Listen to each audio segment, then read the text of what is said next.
Yuk. Assalamualaikum warahmatullahi wabarakatuh. Waalaikumsalam warahmatullahi wabarakatuh.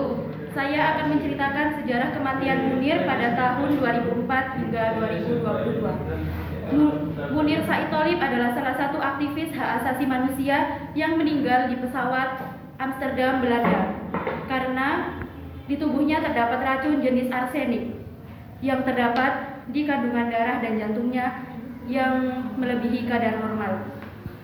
Ia melakukan penerbangan dari Jakarta ke Belanda pada hari Senin tanggal 6 September 2004. Sebelum ia masuk ke kelas ekonomi, ia bertemu dengan Polikarpus. Polikarpus adalah salah satu mantan pilot Garuda Indonesia yang akan melakukan penerbangan di Singapura. Mereka pun berbincang-bincang dan akhirnya mereka bertukar tempat duduk. Munir yang seharusnya duduk di kelas bisnis dengan nomor kursi 3K dan Munir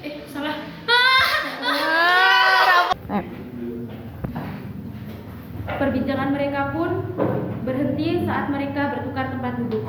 Polikarpus yang seharusnya pergi ke kelas bisnis dengan nomor kursi 3K dan Munir yang seharusnya masuk ke kelas ekonomi dengan nomor kursi 40G. Saat pesawat belum landas, ada pramugari yang datang dengan membawa minuman yang bernama Yeti. Dia menawarkan dengan dua pilihan, yaitu win dan jus jeruk. Namun Munir tetap memilih jus jeruk.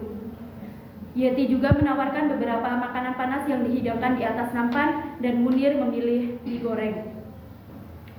Saat pesawat sudah tepat di Singapura pada pukul 00.40 waktu setempat, Munir pun langsung berganti ke kelas ekonomi karena Polikarpus sudah berhenti di Changi, Singapura. 3 jam setelah itu, pesawat lepas landas lagi pergi ke Amsterdam, Belanda untuk mengantarkan Munir. Saat itu, seorang pramugara bernama Najib menemui seorang pilot yang bernama Pantun Motandam. Ia memberitahu bahwa Munir yang berada di kursi nomor 40G sakit. Ia bolak-balik ke toilet yang ada di pesawat. Seorang penumpang yang berprofesi sebagai dokter mencoba menolong Munir. Namun, pada tanggal 7 September 2004, pukul 08.10 waktu setempat, Munir dinyatakan meninggal dunia. Saat kejadian itu, para penumpang tidak boleh turun dari pesawat dan harus melakukan pemeriksaan selama 20 menit. Jenazah Munir pun diturunkan dan dijaga oleh otoritas Belanda. Untuk mengetahui penyebab kematian Munir, Institut Forensik Belanda melakukan otopsi pada jenazah Munir. Dan 2 minggu setelah itu ia menemukan ada racun di dalam tubuh Munir. Racun itu jenis arsenik dan diduga itu sebagai penyebab kematian Munir. Setelah itu jenazah Munir dibawa pulang ke Indonesia dan dimakamkan pada tanggal 12 Desember 2004 di Batu Malang.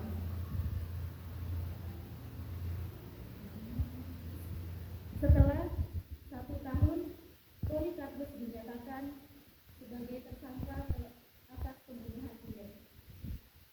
Pada tanggal 1 Maret 18 Maret 2005, Munir dipenjara. Pada tanggal 18 Maret 2005, Munir dinyatakan sebagai tersangka atas pembunuhan Munir. Pada tanggal 18 Maret 2005, Polikarpus dinyatakan sebagai tersangka atas pembunuhan Munir. Setelah itu, pada tanggal 1 Desember 2005, Munir dinyatakan dipenjara seumur hidup. Namun Polikarpus menolak karena ia tidak pernah mengontak Munir pada saat itu dan hanya basa-basi saat pertukaran tempat duduk. Kemudian atas pernyataan itu pada tanggal 20 Desember 2005, Munir dipenjara, Polikarpus dipenjara selama 14 tahun. Kemudian Polikarpus bebas pada bulan Agustus 2018 dan ia bebas dan mendapatkan haknya kembali sebagai warga biasa. Tetapi Munir belum mendapatkan hak atas kematiannya. Terima kasih.